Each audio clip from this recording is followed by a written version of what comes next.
Hey, welcome back, everybody. Today, Dad is reacting to My ADHD Dad by Hamminations. Okay, son, we're gonna fix the car together. Aim the flashlight right there while I tighten that bolt. Okay. You're doing a great job, bud.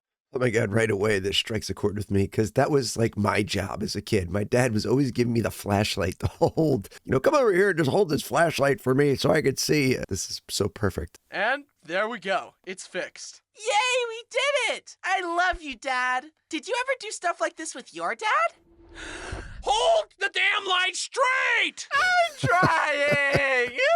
Hi, I'm Bryson, and this is Yeah, what a great intro. I mean, the tale as old as time, right? Dads forcing their kids to help them with around-the-house projects where the dad does all the work and you get the menial task of holding the flashlight. my dad. It was his idea for me to start doing YouTube, and he's helped me so much with building the channel, encouraging me, and supporting me through life. He also helped raise me or whatever, and he even saved my life once. Just after moving to a new house, we all decided to take a bike ride around our neighborhood and grab some dinner at the local combination Pizza Hut and Bach Hotel. Wait, I was still new to riding a bike, and when we started going down a big hill, I started to get nervous. But my mom assured me I'd be okay. And adults are always right. I tentatively started going down the hill and picking up speed. My fear was immediately gone and replaced with exhilaration. This was faster than I'd ever. Adults are always right. I think there's a point in every kid's life where they learn that that's not true. It sort of shakes their foundation for the rest of their life, but it's something that every kid has to figure out, that the adults don't always know what's right. They're guessing a lot. Gone, and I wasn't falling over. I turned my head back to my mom. Look, Mom, I'm doing it. I heard my mom yell back, but I couldn't make out what she was saying. I thought she was cheering for me. Turns out she was yelling, Slow down! but I couldn't hear her. My bike continued to speed up. I'm going so fast, Mom. Are you proud of me? Ow! Dad, why would you? Oh. Turns out, as I was busy flaunting my skills, I was going Mach 10 towards oncoming traffic. Luckily, Dad heard Mom's screams just in time and passed the QuickTime event to clothesline me at the last second, saving my life. My brush with death should have scared me more. Here he is with the Dean of Darkness come to take his life, but Dad, of course, had to be the one that saved the day. But honestly, I was just like, dang, that was crazy. Let's go get pizza and a Baja Blast. Seeking approval had almost killed me. Luckily, I grew out of my need for external validation. Thanks for saving my life, Dad. Now, the rest of this video will be dedicated to making fun of him and slandering his name. Let's get into it. From as far back as I can remember, my dad has been a Bob the Builder, I can fix it type fella. And he always tried to make fun stuff for us while growing up. He made a train table for me, a half. Oh my goodness, the train table with the Thomas the Train, that was this dad's life right here. I was definitely doing that with my kids. Pipe for my brothers, a deck for our house, a multi-level tree house with a zip line, and installed a rope swing to the tree out front. And in most cases, he's able to fix things that aren't working, except his son's attention spans, or his own. Nobody can. But this blessing can become a curse when something stumps him. I think fixing things is so integral to his essence that once he starts fixing, he can't stop. Come on, you piece of crap! Gosh, the frick, dang it! Dad, it's okay. Just calm down. I'm completely calm! I can see that. I definitely... How many times have we seen that people you're interacting with that are losing their, and they're just like, you're like, yeah, I think you should just calm down, bring your energy down. I'm fucking calm. I'm calm. He hits so hard, strikes so many chords that are just spot on. Inherited his hyperfixation trait. Who's to say if that's good or bad? At our old house, the screen on our porch door broke off, and Dixie got used to jumping through the empty door. Dad fixed the door and even made a special hole in the screen next to the door for Dixie to walk through instead of the door. Yep, that's not going anywhere.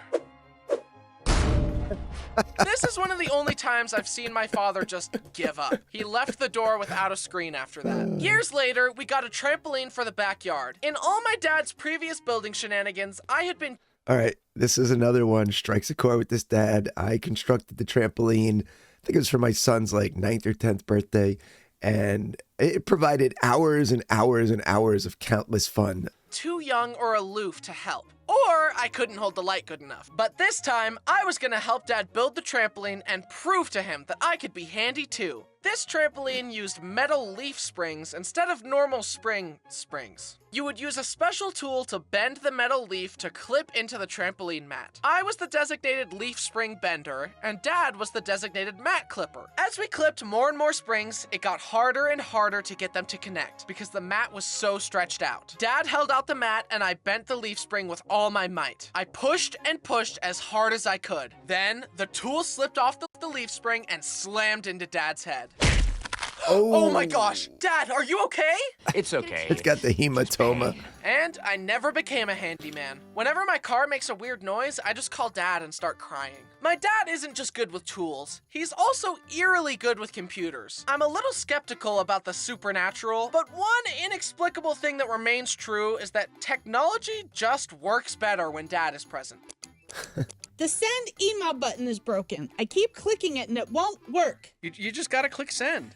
That's what I was doing. Why did it work for you? This is such a double whammy, cause it makes you look stupid even though you were doing the exact thing that— Yeah, I mean, my son literally just called me about 2 days ago, and he's like, Dad, I can't get the TV to work. I just can't get it to work. There's no power. There was power yesterday, though. So in my mind, I'm like, well, something's not plugged in. And he's like, no, everything's plugged in. I checked everything. And so we had to go back and forth. I'm like, show me pictures of the back of the TV. There was 2 wires going into the wall. I said, where did the 2 wires come out? Did they come out? Oh, yeah, they come out at the bottom. Anyways, he figured out where it was unplugged eventually and got it to work. But dads across the world, always stepping up, always getting things done. Everybody is always leaning on their dad, and that's what dads do. Dad did, but the computer just likes him better, I guess. I wouldn't be surprised if I learned that Dad has Fix-It Felix's magic hammer secretly on his person at all times. Apparently, Felix. all dads have pre-programmed dialogue that they say in all applicable situations. Here are some of my dad's classic phrases. All right, guys, come on, let's go. Don't rotate my chair. See, the crispy part of the egg? That's what's known as a Maillard reaction. It's when food almost burns but not quite, which enhances the flavor and gives it a caramelized texture. Where's the remote? Where's my tools? Where's my phone? Where's my wife? Out of my way, I need to be right there.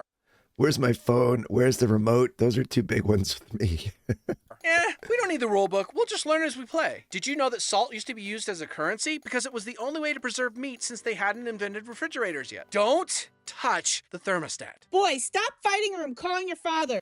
That's a good one for me. Don't touch the thermostat. And I think a lot of moms are very famous for that catchphrase. Wait till your father gets back. That's it. Honey? Kids, listen to your mother. As you can see, my dad has quite the ability to And that's the classic dad response. Mom's always like, wait till your dad gets here.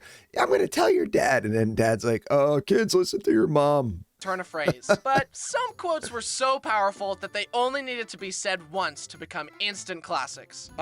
Yeah. All right, give me the phone. I'll talk to him. Brody, you need to stop peeing on your brother. How old's your son? He's 15. But of course, we can't forget my favorite one. Son of a f***er! And that's another thing I inherited from Dad. NPC dialogue. The best way I can describe it is that I have little scripts in my mind, and when a situation reminds me of a story or fun fact, I always say the exact same story in the exact same way. For example, did you know that a trespasser could sue you if they got attacked on your property because the beware of dog sign implies that you know the dog is dangerous? So you're better off getting a dog on premises sign. Did you know that on an early test run of Space Mountain, the test dummies came out without heads? The entire ride is also filled with high-power fans that blow on your face and make you feel like you're going way faster than you really are, but you'd never know because you're in the dark. Did you know that if your brain hears the same information as little as 2 or 3 times, it will probably believe it, even if there's no factual evidence to back it up? That I agree with, and is scary that if you just hear the same messaging over and over again, your brain will just believe it, even if it's just propaganda, folks. Moon landing was faked? Did you know that the actor actually broke his toe right there, so the scream was real? Yes, I know! I've heard these sound bites 100 times before. Get some new material. My dad— I never heard that. That's some new Lord of the Rings lore for Dad here, that when Aragon kicked the helmet or whatever that was when he thought the hobbits passed away, that he actually broke his toe, and the scream of angst was true and real. Dad and I aren't just similar in our hyperfixation and fun fact spewing, apparently we also look alike. One time we were on a plane. I was on the aisle seat and my dad was directly across from me. The flight attendant was walking by and stopped dead in her tracks, looking back and forth between us. Are you father and son? You look exactly alike. You should enter a father-son look-alike contest. Ugh, what? That ugly mug? Say psych right now. Please, say it ain't so. And apparently we sound alike too? Personally, I don't hear it, but to each their own. My dad is very smart in a lot of ways. He has an engineering degree and master's degree in business, but he doesn't always apply his knowledge in the best way. One time on a road trip by the coast, Dad wanted to drive our Suburban onto the sand with all of us in it. Dad, no, don't do it. We'll get stuck on the sand. Please, no. We're doing it! Woohoo! We're sinking! Don't worry, I'll just hit the gas pedal harder. Wow, who could... And then there's always some local businessman in the vacation place who will come save you with this big tow truck for hundreds and hundreds of price gouging dollars. could have predicted this? This should I have haven't been the done this moment one. where I realized that adults don't know everything, but embarrassingly, it took me becoming one to realize that most adults are just children, but bigger, some of which have access to the nuclear launch codes. Kinda a bummer, I know. And apparently, not applying his knowledge correctly went way back to his youth. Back when my dad was in college, he had to bike to his classes in the snow. Uphill both ways, of course. He turned a corner and the bike slipped on a patch of ice. His laptop bag was covered in snow and he went back home to make sure nothing was broken. Luckily, it was okay, just a little dented. Then he got back out on his bike and he assumed that since he knew the ice was there, that this time he'd be able to bike over it more carefully. So instead of going around, he took the same path and slipped again, shattering his laptop. Son of a f***er. This is ironic because my dad taught me that the definition of insanity is trying the same thing over and over and expecting a different result. And yet... my dad is known for picking up a new hobby, getting super into it, then dropping it entirely. Rinse and repeat. Baking sourdough, beekeeping, smoking meats, astronomy. One that stood out though was when he wanted to raise a bonsai tree. He was super excited about it, but in classic dad fashion, lost interest and the bonsai tree withered. Then he would try to get back into it and water it and take care of it, but then forget again. This kept happening until eventually the bonsai tree was clearly dead. Despite this, Dad kept living in denial and saying it would come back to life and insisting that giving water to a tree corpse would fix it. Dad, it's time to let him go. He's just a little thirsty. He'll be fine. Eventually, Dad was forced to admit defeat and throw the tree away. But I wanted to make him feel better, so I bought him the Lego bonsai tree set as a gift. Bryson's dad loves to try new things, and trying new things puts you a little bit at risk because you're not going to be so good at them. And it shows sort of an active, learning adult mind. It's an adult that wants to keep learning and wants to be challenged. And I think that's very, very healthy that his dad is like that. Now, maybe he can't stay focused on something for too long is the way Bryson's making it sound. But I'm sure if he finds just the right thing, the right hobby or whatever it might be, he will be able to stay. He's just trying lots of things. And then he gets, bored of it. I mean, that's just everything in life. If you are really engaged with somebody's content, eventually it could just get stale. And that's just how it is. Like the brain likes to experience new things. Dad, it's a pretty bonsai tree that you can't kill. But a few months later, I came home to visit and discovered that it had fallen off his desk and broken into a million pieces. This bonsai tree required no soil, no water, and no maintenance. And you still couldn't handle it. How are you ever allowed to raise children? However, a hobby that has stuck with him through the ages is remote-controlled cars, trains, boats, and planes. This leads into another instance of his poor knowledge application. That being using said RC vehicles around the family dogs. You would think that after seeing this happen that he'd, put the dogs inside or fly his RC toys somewhere else, but nope. The same story has happened on pretty much every family camping trip. No! Stupid dogs! No! Stupid dogs! No! Stupid dogs! Yeah. They're the stupid ones. But the sad thing is, if the dogs don't destroy the RC planes, Dad definitely will. I can't count how many RC planes he's crashed. Yeah, RC planes are just by definition gonna break. I mean, it's just difficult to fly them. Now, flying drones, I think, is a lot easier. And I've flown a lot of drones myself, but I've never done the RC plane thing.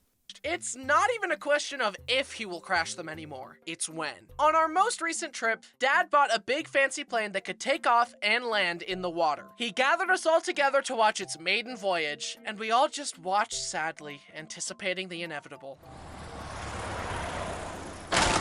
Oof. No! Stupid plane! The funniest part to me is that Dad has often expressed his interest in getting his pilot's license and flying real planes. Like, dude, no one in this family is ever gonna get in a plane with you behind the wheel. You failed the simulations. What makes you think you'll succeed with the real deal? Then, of course, as Dad was trying to fix the plane, the propeller started going and Bo grabbed the plane and destroyed it. I would have thought that someone who's so good at math would stop putting RC toys and dogs in the same equation by now. Speaking of math, I definitely experienced the rite of passage of crying at the kitchen table while your dad tries to help you with your math assignment. I was never a good student, but since we moved around a lot, I had to deal with every school system we were in saying, we do math a little differently around here. So that definitely didn't help with our father-son math time. Yeah, that's always something. Every school is always trying to come up with the new way to do math. And then the parents of the kids who are experiencing it are always like, why is the school doing math this way? Why don't they do it the way I did it? I can do math right now. If it ain't broke, don't fix it. That's not the way you're supposed to do it, Dad. They want us to do it this I don't way. know that way. Why would they change math? Math is math. okay, Math Dad. is math. And nothing has ever compared to the dread I felt waking up on a Math is Saturday, math. getting ready to go to a friend's house, and Dad saying, You can go see your friends, but first you need to help me in the yard really quick. Shouldn't take long. Oh boy, I relate to this one. This was like constantly me growing up. My dad was always like, I just need a little bit of time helping. I remember raking leaves into the street so that some truck could come pick it up. And I was doing it all day with my dad. And then all of a sudden, my two friends came flying down the road on skateboards and crashed their skateboards and into the pile of leaves I made and kind of ran out onto my grass. And it made it look so much fun. And they were like, oh, we're going to go down to the school and keep going. And I wanted to go. My dad just looked at me and goes, nope, we still have work to do. And it was a moment I'll never forget. It was kind of upsetting for me. But I think at the end, my dad was teaching me the value of hard work. And I had to stay there and do those leaves. And to this day, I benefit from it.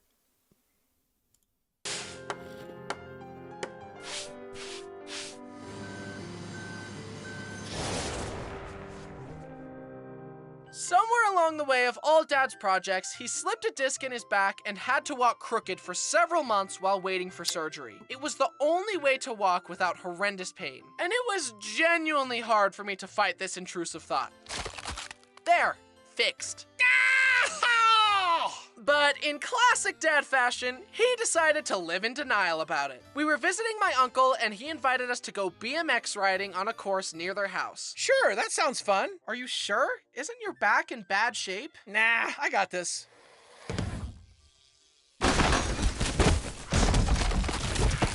This was a good idea! Although, seeing my dad's back problems was a serious wake-up call for me. I'm not gonna let life ruin my back. I'll do it myself.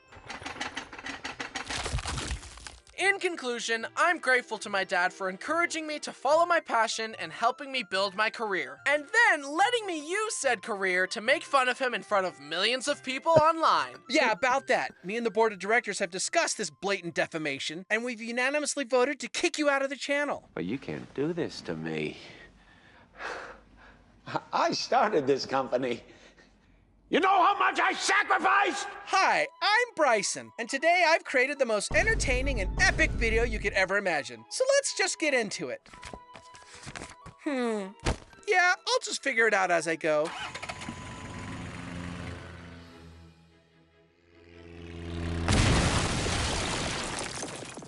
Yeah, so once again, Bryson has done it. He's created an engaging video that his personal storytelling touches the viewer. You can relate to it in so many ways, and that's why he makes great videos. So this dad enjoyed that one. He's very complimentary to his own father. He understands his father's strength and his weaknesses, and he understands that his father loves him and the rest of the family. It's a great story, and it had a lot of good laughs, and Dad really enjoyed it. I hope you enjoyed my reaction to it, and I'll see you next time.